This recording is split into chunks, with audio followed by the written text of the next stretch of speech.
यख'थ सान्थिफोर सम'ब समितिनि बिसायख'थिनि फिथाइया फोसावजाबाय। बे बिसायख'थियाव मोननै हानजाया मैखोमै बाहागो लादोंमोन। UPPLजों मदद होजानाय बिजाथिफोरा गासै सा 9 जन देरहासार जानो हादों। BPFजों मदद होजानाय बिजाथिफोरा गासै सा 6 जन देरहासार जानो हादों। नाथाय फिथाइ महरै UPPL हानजानि बिजाथिफोरा 9 था मासि लानानै देरहानो हाबाय आरो गुबुन मोनसे हानजाया 6 था मासि लानानै जेनबाय। फारनैथिंबो गावबा गावनि मोनथायबखौ फोरमायथिदों। गासैनिबो खुलुमनाय आं गिबियाव जासिग्रोबाय। दिनैहाय खोब मोनसे रंजाथावना सान, जोंनि UPPL दोलोनि थाखाय मोनसे जारिमिनारि सान होननानै जों बुंनांगोन। जोङो मिथिगौ 1973 मायथाइनिफ्राय लानानै 2023 मायथाइसिम जे जोंहा यख'थ सान्थिफुर सम'ब समितिया 50 बोसोराव आगान सुरबायमोन। दा बे 50 बोसोरनि गेजेराव थांनाय जोंहा 18 मे खालि नमिनेशन होखांनायनि उनावहाय 28 मे खालि जोंहा मोनसे बिसायख'थि जानानै थांदोंमोन।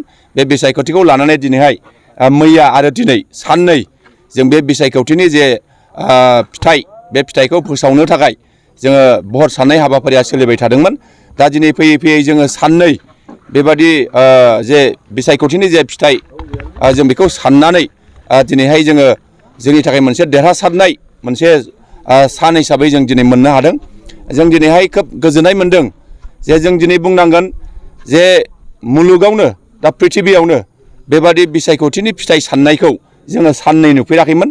नाथाय जोङो नैबे यख'थ सान्थिफुर सम'ब समितिनि जे फिथाइ साननाय, बे फिथाइ साननाया साननैनि गेजेरावसो जोङो मोननो हादों। बेयो बिश्व रेकर्ड जानांगौ होननानै आं सानो। आं मिजिं खालामगोन जे जोंनि UPPL दोलोजों मदद होजानाय जोंहा दिनैहाय जोङो सा 9 बिजाथिफोरखौ जों देरहासार जाहोनानै जों खोब गोजोननाय मोनदों। आरो जोङो बे UPPL दोलोनि जायफोर बिजाथि, बे बिजाथि बिथांमोना थाबैनो बिथांमोना गोदान BOD दानो थांगासिनो दङ।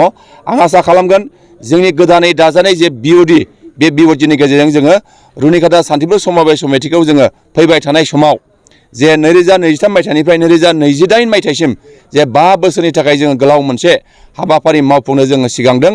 जों मिजिं खालामगोन बे BODनि गेजेरजों जोङो फारफ्रोमबो बिथिंखौनो जोङो खामानि मावनो जोङो सिगांगोन आरो रायजो राजानि मोजांनि थाखायनो जों निस्सय खामानि मावगोन। रायजो राजाखौ गारनानै माब्लाबाबो जोङो खामानि मावनो हानाय नङा। जों रायजो राजानि इयुनखौ जोङो जौगानायनि थाखाय जों खामानि मावनो जोङो सिगांगोन।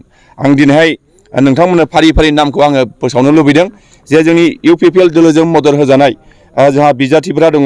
जा कलानन्द आचार्य, बिथाङा देरहासार जानो हादों। जा बुजेन बसुमतारी, बिथाङाबो देरहासार जानो हादों। जा दन्दिराज सेत्री, बिथाङाबो देरहासार जानो हादों। थारागिरि, बिथाङाबो देरहासार जानो हादों। चन्द्र बाहादुर सेत्री, बिथाङाबो देरहासार जानो हादों। सबनाथ शर्मा, बिथाङाबो देरहासार जानो हादों। पुर्नकान्त दैमारी, बिथाङाबो देरहासार जानो हादों। चन्द्र बसुमतारी, बिथाङा ST रिजार्भेशनाव उइदाउट कन्टेस्ट बिथाङा देरहासार जानो हादों। आरो जोंहा उइमेन रिजार्भेशन हिसाबै जोंहा सासे देरहासार जानो हादों, मलाखि बसुमतारी। दा जोंनि UPPLनि जे बिजाथि, बे बिजाथिफ्रा दिनै 9 जन देरहासार जानानै निस्सय बिथांमोनहा थाबैनो जोङो गोदान BOD जानो थांगासिनो दङ।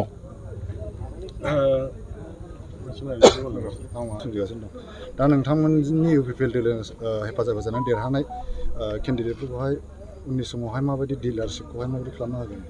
जोङो दाख्लैनो बिनि थाखाय जोङो जेब्ला जोङो बिसायख'थिनि फोसावदिंनाय हाबाफारि, बे हाबाफारियाव जोङो रायजो राजाफोरनो थामहिनबा जों शेयार हल्डारफोरनो जों मोनसे खोथा होबोदोंमोन जे जोङो गोदान BOD दानाय लोगो लोगो बे BODनि खामानिया जाहैगोन जोङो नैबे यख'थ सान्थिफुर सम'ब समितिखौ मोनसे सोलायनाय परिबर्तन जों खालामनो जोङो सिगांदों।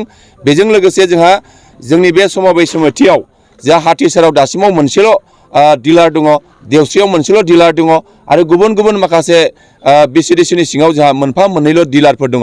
दा बिथांमोनखौ जोङो जोंनि BOD फैनाय लोगो लोगो जोङो सोखावनायनि थाखाय जोङो खामानि मावगोन। बेखिनि बाथ्राखौ जों रायजोफोरनो खोथा होदों आरो बे खोथाफोरखौ जों मावफुंनो सिगांगोन। लोगोसेनो जोङो जोंनि BODनि सिङाव जोंहा आबादारि आफाद थायो।